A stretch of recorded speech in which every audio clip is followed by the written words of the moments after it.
जय श्री राम। पुनः संत कल्याण वाणी का 5वां भाग में पाठ कर रहा हूँ। सब श्रोताओं का मेरा संत कल्याण वाणी चैनल में हार्दिक स्वागत है। सबसे विनती है, जो भी श्रोता इस कथा को सुन रहे हैं, संतों की वाणी को, कृपया मेरे चैनल को सब्सक्राइब करें, कथा को शेयर ज़रूर करें और लाइक करें। तो सेठ जी के वचन हैं याद रखो के अंतर्गत पूज्य सेठ जी कहते हैं, याद रखो द्वैत अद्वैत, व्यवहार परमार्थ, दृश्य दृष्टा, भाव अभाव, प्रकृति पुरुष, जो कुछ भी कहो सब एक भगवान ही है। जहाँ जगत का अत्यंताभाव है वहाँ भगवान ही अभाव रूप से हैं, और जहाँ जगत है वहाँ भगवान ही उसके अभिन्न निमित्तोपादान कारण रूप है। निमित्तोपादान का मतलब वही सब कुछ बने हुए हैं। वास्तव में भगवान ही आनंद सत्ता स्वरूप निष्पन्द शुद्ध चेतन है, और वही अनंत विश्व सत्ता रूप चिद विलास हैं। इतना होने पर भी साधक को अभ्यास का आरंभ दोनों को अलग अलग बनाकर ही करना चाहिए। दृश्य प्रपंच जड़ है, अनात्म है, केवल व्यवहार में ही इसकी सत्ता है, और उसका दृष्टा आत्मा चेतन है। दृश्य विनाशी है, चेतन नित्य है।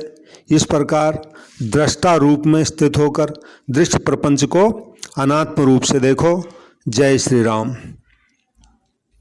याद रखो तुम परमात्मा के सनातन अंश हो। परमात्मा की दृष्टि से तुम सदा परमात्मा ही हो। परमात्मा जिस प्रकार शुद्ध बुद्ध नित्य मुक्त है, वैसे ही तुम भी शुद्ध बुद्ध नित्य मुक्त हो। परमात्मा की भांति तुम भी अनंत, असीम, अपरिमेय, शाश्वत, ज्ञानमय और आनंदमय हो। अपने इस यथार्थ स्वरूप पर विश्वास करो, इस वास्तविक स्वरूप को पहचानो। तुम सत्य को देख सकते हो, तुम्हारा ज्ञान सत्यमय है, तुम सत्य ही हो। तुम अपने इस सत्य स्वरूप में स्थित हो जाओ। जय श्री राम। याद रखो तुम सदा ही बंधन रहित हो। अज्ञान, अविद्या, माया, ये सब तो तुम्हारी क्रीड़ा कल्पना है। तुम असीम हो। तुम स्वयं ही अपने अंदर विविध रूपों से विलास करते हो, पर अपने स्वरूप को भूल जाने के कारण तुम अपने को माया के बंधन से बंधे मान रहे हो। स्वरूप की सच्ची स्मृति होती यह मिथ्या बंधन टूट जाएगा। स्वप्न से जाग जाने की भांति तुम स्वरूप में जाग जाओगे। वास्तव में तो कोई बंधन है ही नहीं, कभी हुआ ही नहीं। यह तो भ्रम है। इस भ्रम को छोड़ दो, फिर बंधन की कल्पना भी नहीं रहेगी। यूँ तो यह भ्रम भी तुम्हारी विलास मात्र ही है। एक अखंड असीम आत्मस्वरूप तुम ही तुम हो। जय श्री राम। याद रखो तुम नित्य असीम सुख स्वरूप हो। दुख शोक तुम्हारे अंदर लेश मात्र भी नहीं है। तुम शुद्ध स्वरूप हो। पाप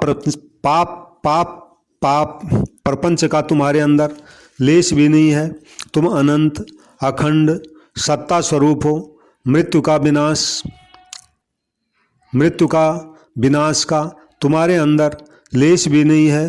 तुम ज्ञान स्वरूप हो, नित्य चेतन हो। अज्ञान और जड़ता का तुम्हारे अंदर लेश भी नहीं है। अंदर और बाहर सर्वत्र तुम ही तुम हो। फिर इन दुख पाप विनाश अज्ञान और जड़ता को रहने के लिए भला स्थान ही कहाँ है? यह तो तुम्हारी ही कल्पना है। स्वरूपतः तुमसे भिन्न यदि कुछ है तो वह केवल तुम ही हो। सर्वत्र तुम्हारा ही प्रसार और विस्तार है। जय श्री राम।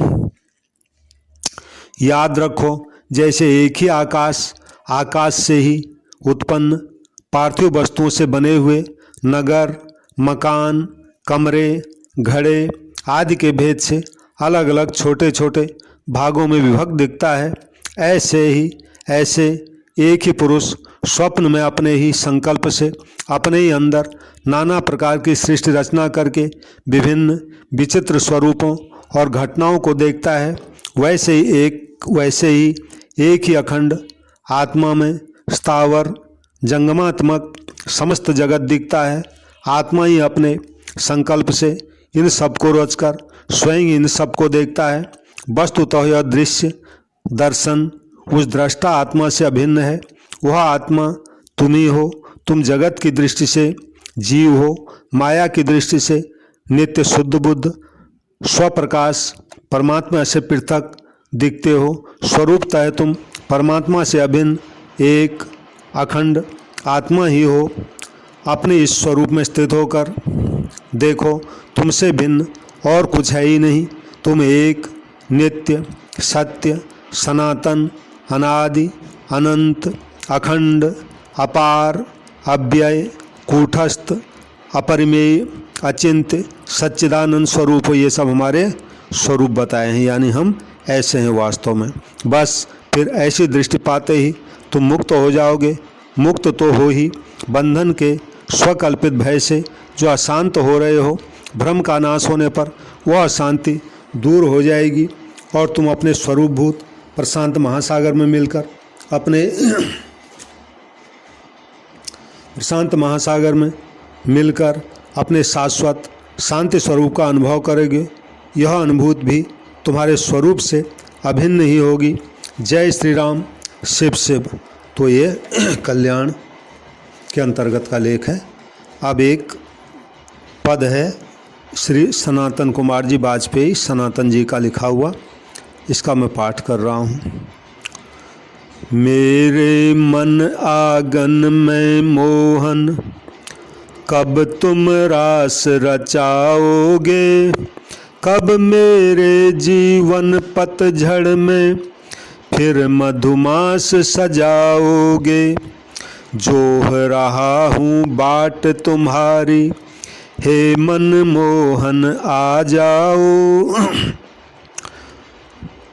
तड़प रहा हूँ मैं मछली सा, जग से कोई आस नहीं।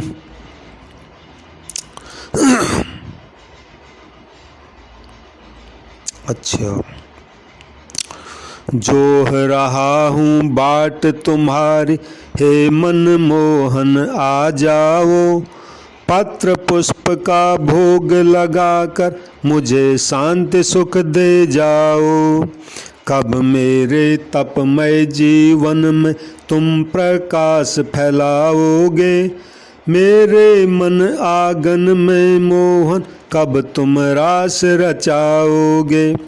दास तुम्हारा मैं दुखिया हूँ, तुमसे दूर न रह सकता। जी न सकूँगा बिना तुम्हारे, अब वियोग नहीं सह सकता। प्राण कंठ तक आ पहुँचे हैं, कब नव आस जगाओगे।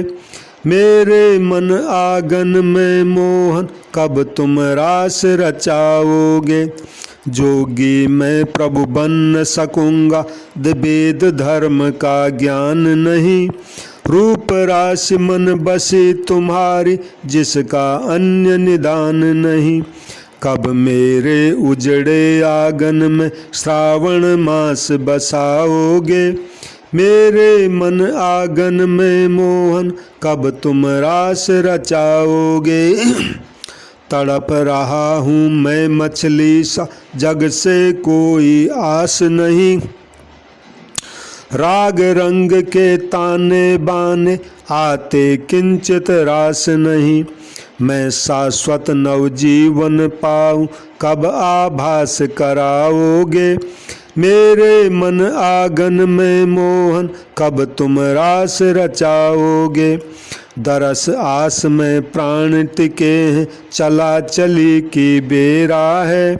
नहीं समय पर आए यदि तुम, दोष नहीं कुछ मेरा है। स्वाति बूंद बन कब यदुनंदन, मेरी प्यास बुझाओगे। मेरे मन आंगन में मोहन कब तुम रास रचाओगे। करुण पुकार सुनो तुम मेरी, नाथ तुरत अब आ जाओ। पतित अपावन दीनहीन में मेरी लाज बचा जाओ।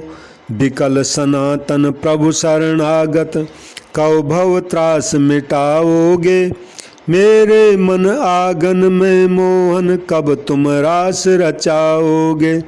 कब मेरे जीवन पतझड़ में फिर मधुमास सजाओगे।